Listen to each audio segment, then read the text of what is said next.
السلام علیکم ورحمۃ اللہ۔ محترم حضرات سامعین کرام، میرے اسلامی بھائیوں اور بہنوں، آج میں آپ کو خواتین اور شوہروں کی عدم و شکر گزاری کے تعلق سے کچھ باتیں عرض کرنے والا ہوں، کچھ چیزیں آپ کے سامنے پیش کرنے والا ہوں۔ خواتین اور شوہر جو ہے ایک دوسرے کی ناشکریاں کرنے میں ہمیشہ جو ہے آگے پیش رہتے ہیں۔ اللہ رب العالمین کا ہم پہ بے پا یا بے پناہ احسان و کرم ہے۔ اس کے من جملہ احسان میں سے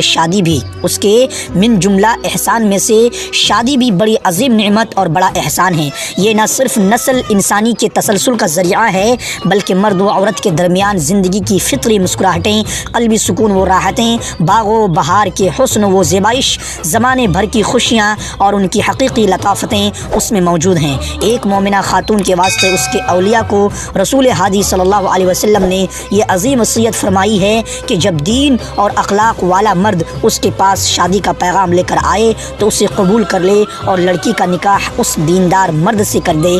اگر ایسا نہیں کیا گیا تو زمین میں بڑا فتنہ فساد پھیلے گا۔ نبی اکرم صلی اللہ علیہ وسلم کا فرمان ملاحظہ فرمائیں، اذا خطب الیکم من ترضون دینہ وخلقہ فزوجوہ الا تفعلوا تکن فتنۃ فی الارض وفساد عریض۔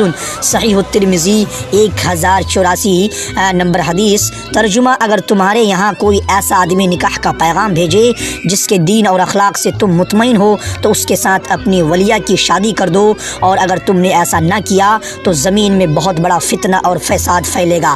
مومنہ خاتون اپنی زندگی کی شروعات دین و اخلاق میں معروف مرد سے نکاح کر کے کرے، اس کے ساتھ زندگی کے بہتر نتائج سامنے آئیں گے۔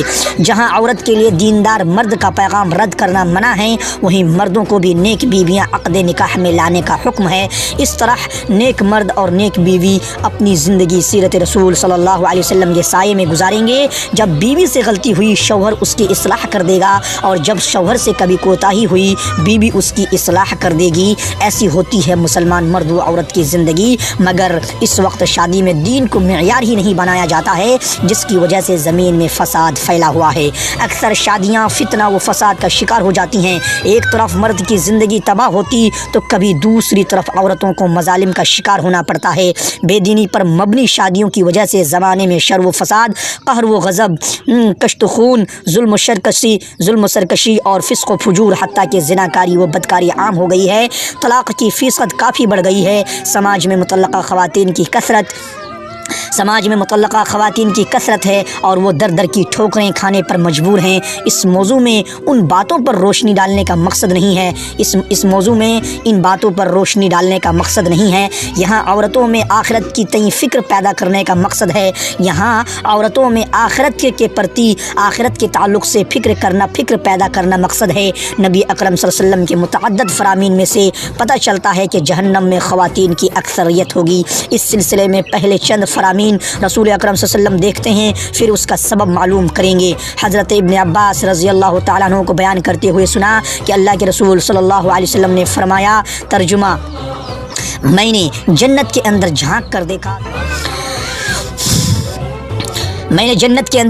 دیکھا تو میں نے اہل جنت میں اکثریت فقراء کی دیکھی، اور میں نے دوزخ میں جھانک کر دیکھا تو میں نے دوزخ میں اکثریت عورتوں کی دیکھی۔ سیدنا اسامہ رضی اللہ تعالیٰ عنہ سے روایت ہے، وہ نبی اکرم صلی اللہ علیہ وسلم سے بیان کرتے ہیں کہ آپ نے فرمایا، قمت علی باب الجنہ فکان عامۃ من دخلها المساکین واصحاب الجد محبوسون غیر ان اصحاب النار قد امر بهم الى النار وقمت علی باب النار فاذا عامۃ من دخلها النساء۔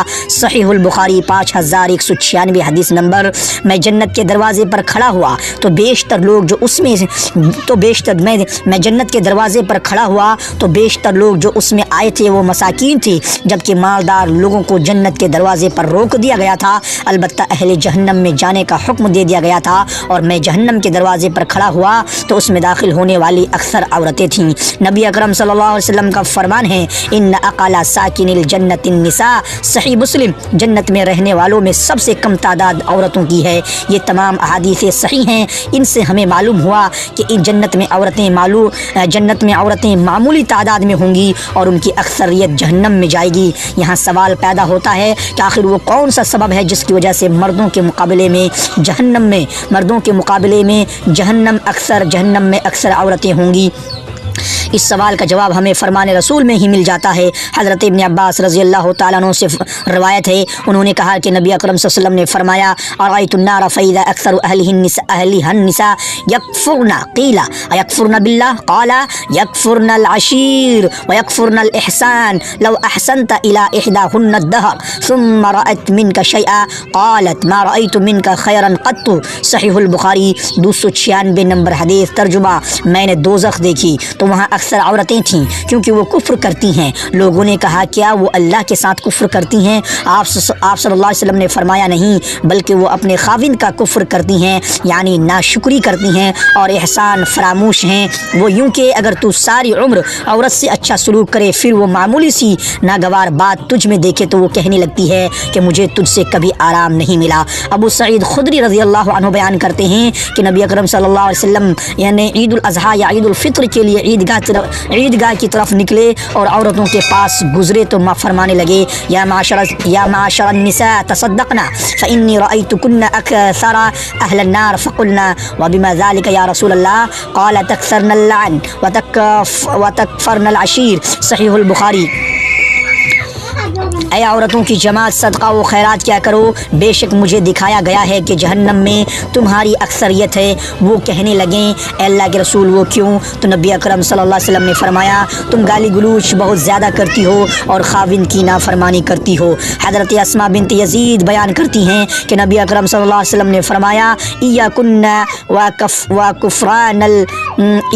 कुफ़्रानल मुनअमीना लअल्ला इहदाकुन्ना ततूलु अयमतुहा मिन अबवैहा सुम्मा यरज़ुक़ुहा अल्लाहु ज़ौजहा व यरज़ुक़ुहा मिन्हु वलदा फ़तग़ज़बुल ग़ज़बता फ़तकफ़ुर फ़तक़ूलु मा रअयतु मिनका खैरन क़त्तु। सहीहुल अदब अल मुफ़रद 800 नंबर। तर्जुमा, तुम अच्छा सलूक करने वाले शौहरों की नाशुक्री गुजार तुम अच्छा सलूक करने वाले शौहरों की नाशुक्र गुजारी से बचो। फिर फरमाया, तुम औरतों में से किसी का हाल ये होता है कि अपने वालिदैन के घर लंबे अरसे तक कुंवारी बैठी रहती हो।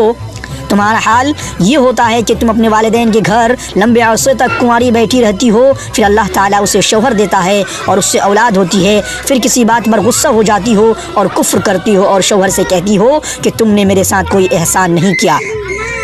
अब्दुर्रहमान बिन शिबल रज़ी अल्लाह अन्हु ने कहा कि मैंने रसूल अकरम सल्लल्लाहु अलैहि वसल्लम को फरमाते हुए सुना, इन्नल फुस्साक़ हुम अहलुन नार क़ीला या रसूल अल्लाह व मनिल फुस्साक़ क़ाल अन्निसा क़ाल रजुलुन या रसूल अल्लाह क़ाला मैंने रसूल अकरम सल्लल्लाहु अलैहि वसल्लम को फरमाते हुए सुना, इन्नल फुस्साक़ हुम अहलुन नार क़ीला या रसूल अल्लाह व मनिल फुस्साक़ क़ाल अन्निसा क़ाल रजुलुन या रसूल अल्लाह अवलस्ना उम्महातिना व अख़वातिना व अज़वाजना क़ाल बला वलाकिन्नहुन्ना इज़ा उअतीना लम यशकुरना व इज़ा बतुलीना लम यस्बिरना। अस्सिलसिलतुस सहीहा 3058। तर्जुमा, फासिक लोग जहन्नमी हैं। पूछा गया, अल्लाह के रसूल सल्लल्लाहु अलैहि वसल्लम ये फासिक कौन है? आपने फरमाया, औरतें। एक आदमी ने कहा, अल्लाह के रसूल सल्लल्लाहु अलैहि वसल्लम, क्या ये हमारी माएँ, बहनें और बीबियाँ नहीं हैं? आप सल्लल्लाहु अलैहि वसल्लम ने फरमाया, क्यों नहीं, लेकिन जब उन्हें दिया जाए तो ये शुक्र नहीं करती और जब आजमाइश आए तो सब्र नहीं करती। ये थी कुछ खाविंद और ख़वातीन और शौहरों की अदम शुक्रगुजारी और नाकुफरी के ताल्लुक़ से कुछ बातें जो मैंने आपके सामने पेश किया। आपको अच्छा लगे तो आप इसके ऊपर अमल करने की कोशिश करेंगे। ख़ास करके मेरे इस्लामी बहनों और माओं से मेरी गुजारिश है कि आप इन बातों को हमेशा जो है हाजिर व नाजिर समझ कर अपनी ज़िंदगी में ज़िंदगी गुजारने की कोशिश करेंगे और इन चीज़ों के ऊपर अमल करने की हमेशा कोशिश करते रहेंगे, अमल पैरा होने की कोशिश करेंगे। अस्सलामु अलैकुम व रहमतुल्लाह। मेरे इस्लामी भाइयों और बहनों, आपको ये कुछ बातें आपको अगर अच्छा लगे तो लाइक कर लें, चैनल को सब्सक्राइब करके ही जाएं, बेल बटन के ऊपर क्लिक करके ऑल के ऊपर भी प्रेस कर दें। Best of luck. So thank you very much. अस्सलामु अलैकुम व रहमतुल्लाह। Audio Jungle.